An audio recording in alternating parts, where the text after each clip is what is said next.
আসসালামু আলাইকুম সুপ্রিয় শিক্ষার্থী বৃন্দ। তোমরা অনেকে বলছো আজকের জন্য সমাস আলোচনা করি। তো সমাসের আজকে আলোচ্য বিষয় হলো অব্যয়ভাব সমাস নিয়ে আমরা আলোচনা করব। অব্যয়ীভাব সমাস, অব্যয়ীভাব সমাস, অব্যয়ীভাব সমাস। তোমরা খেয়াল করো অব্যয়ীভাব সমাসটা কি। অব্যয়ভাব হলো যে সমস্ত পদের পূর্বে অব্যয় থাকবে এবং অব্যয়ের অর্থ প্রাধান্য পাবে। আমি কি বললাম? অব্যয় থাকবে এবং অব্যয়ের অর্থ প্রাধান্য পাবে। অব্যয়টা কি? যে সকল পদের লিঙ্গ বচন বিভক্তি হবে না, এক লিঙ্গ হবে না, বচন হবে না, বিভক্তি হবে না। কোন পদে যদি তিনটা বৈশিষ্ট্য থাকে সেটা হলো অব্যয়।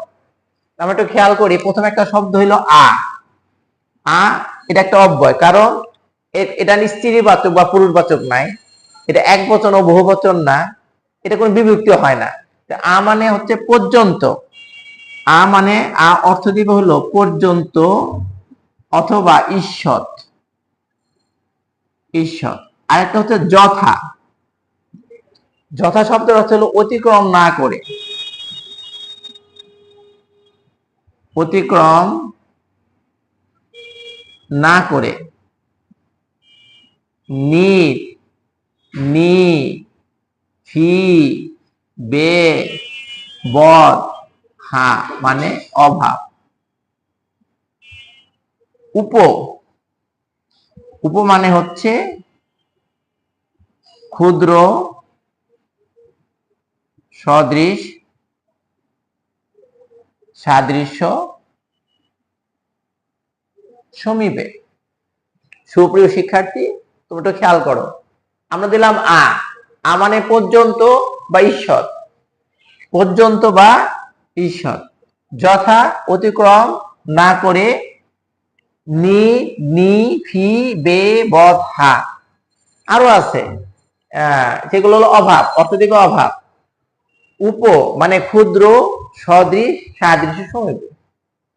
আমাদের প্রথম কাজ, আমরা কি বলছিলাম? সমস্ত পদের পূর্বে থাকবে এবং এর অর্থ যদি প্রাধান্য পায়। একটা শব্দ লিখলাম আমরা, দেখলাম আজীবন। আজীবন,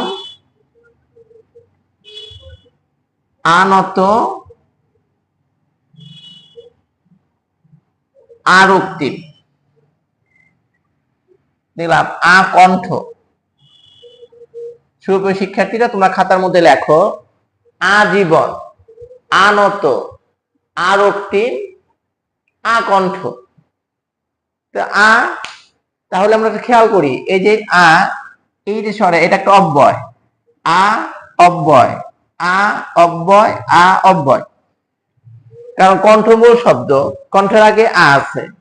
রক্তিম মূল শব্দ আছে।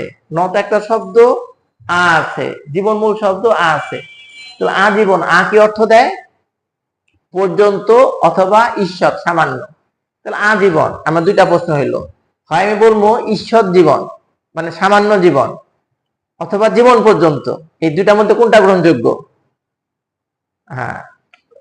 কোনটা গ্রহণযোগ্য? তাহলে জীবন পর্যন্ত। জীবন পর্যন্ত। আনত, ঈষৎ নত। আনত, ঈষৎ নত। ঈষৎ নত। আনত, আরক্তিম। ঈষৎ রক্তিম। আকণ্ঠ, কণ্ঠ, কণ্ঠ পর্যন্ত। কণ্ঠ পর্যন্ত। আমরা একটু খেয়াল করি, আমরা বারবার আজীবন যদি বলতাম ঈষৎ জীবন মানে সামান্য জীবন, এটা হয় না। আনত, নত পর্যন্ত, মানুষ একটু মাথা নিচু করে, একবার মাটি পর্যন্ত মাথা নত করে না। আরক্তিম, ঈষৎ রক্তিম, সামান্য রক্তিম। আকণ্ঠ, কণ্ঠ পর্যন্ত। কণ্ঠ পর্যন্ত। তাহলে একটা এক্সাম্পল শেষ। আমরা এটা ক্লিয়ার করলাম। যথা মানে কি? সহজ একটা এক্সাম্পলের দিকে চলে যাই আমরা, এটা মুছে ফেলি। তোমরা মুছে ফেলো ছেলেরা, একটু খেয়াল করো। যথা মানে কি? যথা মানে অতিক্রম না করে। আমরা বেশি এক্সাম্পলে যাব না। যথা সাধ্য লিখলাম। যথা সাধ্য। আবার বললাম যথারীতি, দুইটা শব্দ ব্যবহার করলাম, যথা সাধ্য, যথারীতি। যথা একটা শব্দ, অব্যয়, যথা একটা অব্যয়, সাধ্যর আগে আছে, রীতির আগে আছে। তো যথাসাধ্য কি হলো? সাধ্যকে অতিক্রম না করে। যথা অর্থটা কি? অতিক্রম না করে। যথাসাধ্য, তাহলে ব্যাস বাক্যটা হলো সাধ্যকে অতিক্রম না করে। আমরা লিখে ফেলি, সাধ্যকে অতিক্রম না করে, সাধ্যকে অতিক্রম না করে। যথারীতি, রীতিকে অতিক্রম না করে। এবার খেয়াল করো শাকিল, খেয়াল করো, সাধ্যকে অতিক্রম না করে। আমরা বারবার বললাম যথা মানে অতিক্রম না করে, যথাসাধ্য, সাধ্যকে অতিক্রম না করে। এই যে একটা অর্থ দিয়ে দিলাম, কার অর্থ দিলাম? অব্যয়ের অর্থ। যথারীতি, রীতিকে অতিক্রম না করে। তাহলে সমস্ত পদের পূর্বে যদি অব্যয় থাকে এবং অব্যয়ের অর্থ প্রাধান্য পায়, তাকে আমরা বলি অব্যয়ভাব সমাস। এখানে পরে দেখেছিল নি, নি, ফি, বে, বদ, হা। আমি যদি বলি হা ভাতে, আমি হোয়াইট বোর্ডে লিখতেছি না, ক্লাস শেষে দিয়ে করে ফেলছি। হা ভাতে, হা ভাতে, হা মানে অভাব, তাহলে হলো ভাতের অভাব। যদি বলি বে ওয়ারিস, বে ওয়ারিস, বে মানে অভাব, বে মানে অভাব, এই যে বে ওয়ারিস, বে ওয়ারিস মানে ওয়ারিসের অভাব। হা ভাতে, ভাতের অভাব।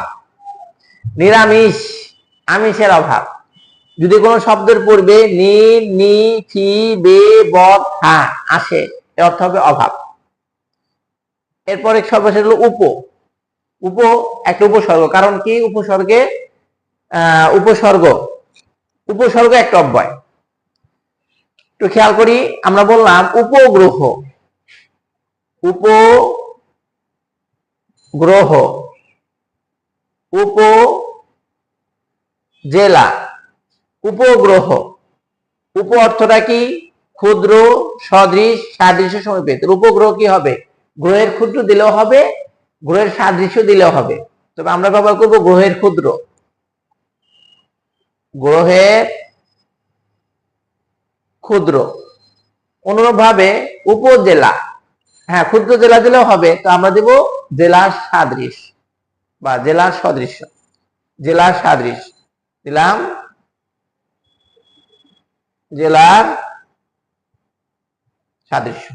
তো আমাদের বারবার খেয়াল রাখতে হবে যে সমাস, সমাস অব্যয়ীভাব, অব্যয়ীভাব, অব্যয়ীভাব সমাস, অব্যয়ী, অব্যয়ীভাব সমাসের মূল বৈশিষ্ট্যটা হলো কি রকম? আমরা বারবার খেয়াল করতেছি যে শব্দের পূর্বে, সমস্ত পদের পূর্বে অব্যয় থাকবে। যদি সমস্ত পদের পূর্বে যদি অব্যয় থাকে এবং এর অর্থ প্রাধান্য পাবে, তাকে আমরা বলি অব্যয়ীভাব সমাস। তো তোমাদের যদি কোনো প্রশ্ন থাকে পরবর্তী ক্লাসে তোমার প্রশ্ন করবা। আজকের মতো শেষ করছি। আসসালামু আলাইকুম।